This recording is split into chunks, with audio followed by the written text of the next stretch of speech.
ಬೆಸ್ಕಾಂ ಅಧಿಕಾರಿಗಳಿಗೆ ಕೈ ಮುಗಿದ ಸಂಸದ.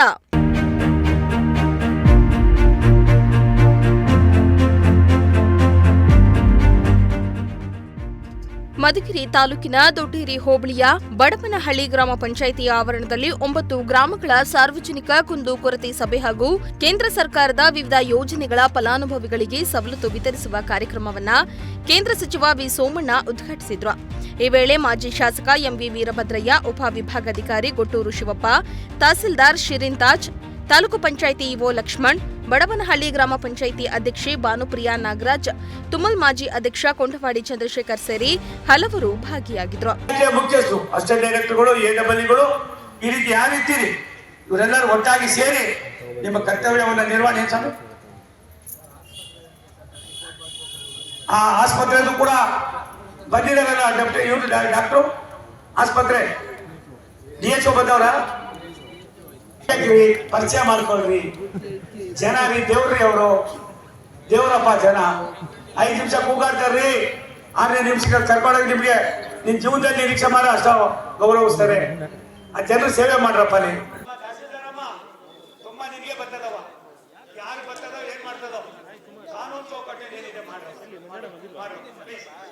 ಈ ವೇಳೆ ಮಾತನಾಡಿದ ಕೇಂದ್ರ ಸಚಿವ ವಿ ಸೋಮಣ್ಣ, ಚುನಾವಣೆಯ ಸಂದರ್ಭದಲ್ಲಿ ರಾಜಕಾರಣವನ್ನ ಮಾಡಿಕೊಳ್ಳೋಣ. ಚುನಾವಣೆ ಮುಗಿದ ನಂತರ ಸಮಾಜದಲ್ಲಿರುವ ಎಲ್ಲಾ ಮತದಾರರು, ಎಲ್ಲಾ ಸಮುದಾಯಗಳು ಒಂದೇ ಕುಟುಂಬದಂತೆ ಕೇಂದ್ರ ಮತ್ತು ರಾಜ್ಯ ಸರ್ಕಾರದ ಯೋಜನೆಗಳನ್ನ ಬಡವರಿಗೆ ತಲುಪಿಸುವ ನಿಟ್ಟಿನಲ್ಲಿ ಕೆಲಸ ಮಾಡಬೇಕು ಎಂದರು.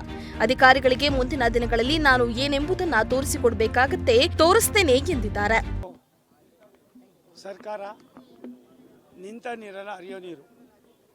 ಸರ್ಕಾರದ ಕಾರ್ಯಕ್ರಮಗಳು ಸಾಮಾನ್ಯರಿಗೆ ತಲುಪಬೇಕು. ಭಾರತ ಸರ್ಕಾರದಲ್ಲಿ ನಮ್ಮೆಲ್ಲರ ನೆಚ್ಚಿನ ಪ್ರಧಾನಮಂತ್ರಿ ನರೇಂದ್ರ ಮೋದಿಯವರು ಎಷ್ಟು ಮಟ್ಟಿಗೆ ಆದ್ಯತೆ ಕೊಟ್ಟಿದ್ದಾರೆ ಅಂತ ನೀವು ನೋಡ್ತಾ ಇದ್ದೀರಿ. ಈ ರೀತಿಯಾದ ಅನೇಕ ಸವಲತ್ತುಗಳನ್ನು ಭಾರತ ಸರ್ಕಾರ ಮಾಡ್ತಾ ಇದೆ. ನಮಗೆ ಸ್ವಲ್ಪ ಕೆಳಗೆ ನಮಗೆ ಒಂದು ಸೂಚನೆ ಇದೆ. ನಾನು ಕೇವಲ ತುಮಕೂರಲ್ಲಿ ಮಾಡ್ತಾ ಇಲ್ಲ, ಎಲ್ಲೆಲ್ಲಿ ಆಸ್ಪಿರೇಷನ್ ಡಿಸ್ಟ್ರಿಕ್ಟ್ ಇದೆ, ಅದು ನಾರ್ತರ್ನ್ ಸ್ಟೇಟ್ ಇರ್ಬೋದು, ನಮ್ಮ ರಾಜ್ಯ ಇರ್ಬೋದು, ಬೇರೆ ಬೇರೆ ರಾಜ್ಯಗಳು ಎಲ್ಲ ಕಡೆಯಲ್ಲೂ ಇದನ್ನು ಶುರು ಮಾಡಿದ್ದೀವಿ. ನಮ್ಮ ಉದ್ದೇಶ ಇಷ್ಟೇ, ಅಧಿಕಾರಿಗಳು ಕಾರ್ಯವೈಖರಿ ಬದಲಾವಣೆ ಆಗಬೇಕು, ಸಾಮಾನ್ಯರನ್ನು ಗುರುತಿಸಬೇಕು, ಅವ್ರಿಗೇನು ಸರ್ಕಾರ ಕೊಟ್ಟಿದೆ ಸವಲತ್ತನ್ನು ನಿರ್ವಂಚನೆಯಿಂದ ಕೆಲಸ ಮಾಡಬೇಕು. ಅದಕ್ಕೋಸ್ಕರವಾಗಿ ನಾನು ಈ ವಿನೂತನ ಯೋಜನೆಯನ್ನು ಇವತ್ತಿಂದ ಪ್ರಾರಂಭ ಮಾಡಿದ್ದೀನಿ. ಪದೇ ಪದೇ ನಿಮ್ಗೆ ಹೇಳ್ತೀನಿ, ಇನ್ನೊಬ್ಬ ಸೋಮಣ್ಣನ ಹುಡ್ಕೋದು ಭಾರಿ ಕಷ್ಟದ ಕೆಲಸ. ಬೆಳಗ್ಗೆಯಿಂದ ರಾತ್ರಿವರೆಗೂ ಒಬ್ಬ ಸಾಮಾನ್ಯನಾಗಿ ನನ್ನ ಕೆಲಸ ಮಾಡಬೇಕು ಅನ್ನೋ ಆಸೆ ಇದೆ. ತಾವು ನೋಡಿದ್ರಿ, ಸಾವಿರಾರು ಜನ ಬಂದಿತ್ತು. ಇನ್ನೊಂದು 6 ತಿಂಗಳಲ್ಲಿ ನಾನು ಮೊನ್ನೆ ತಿರುಪತಿ ಮಾಡಿದ್ದೆ, ತಿಪ್ಟೂರಲ್ಲಿ ನಕ್ಕಿದ್ರು ಕೆಲವರೆಲ್ಲ. ಸುಮಾರು 350-360 ಅರ್ಜಿಗಳು ಬಂದಿತ್ತು. 200ಕ್ಕೂ ಮೇಲ್ಪಟ್ಟ ಅರ್ಜಿಗಳು ವಿಲೇವಾರಿ ಆಗಿದೆ. ಆ ಜನ ಆನಂದ ಪಡ್ತಾರೆ, ಎಷ್ಟು ಸಾರಿ ಸುತ್ತಾಡ್ತಾ ಇರೋ. ಅದಕ್ಕೋಸ್ಕರ ಇವೆಲ್ಲ ಮಾಡ್ತಾ ಇದ್ದೀವಿ. ಭಾರತ ಸರ್ಕಾರದ ಅನೇಕ ಯೋಜನೆಗಳು ಇವತ್ತು ತಲುಪ್ತಾ ಇದೆ, ತಲುಪಬೇಕು, ಇನ್ನೂ ವ್ಯವಸ್ಥಿತವಾಗಿ ಆಗಬೇಕು.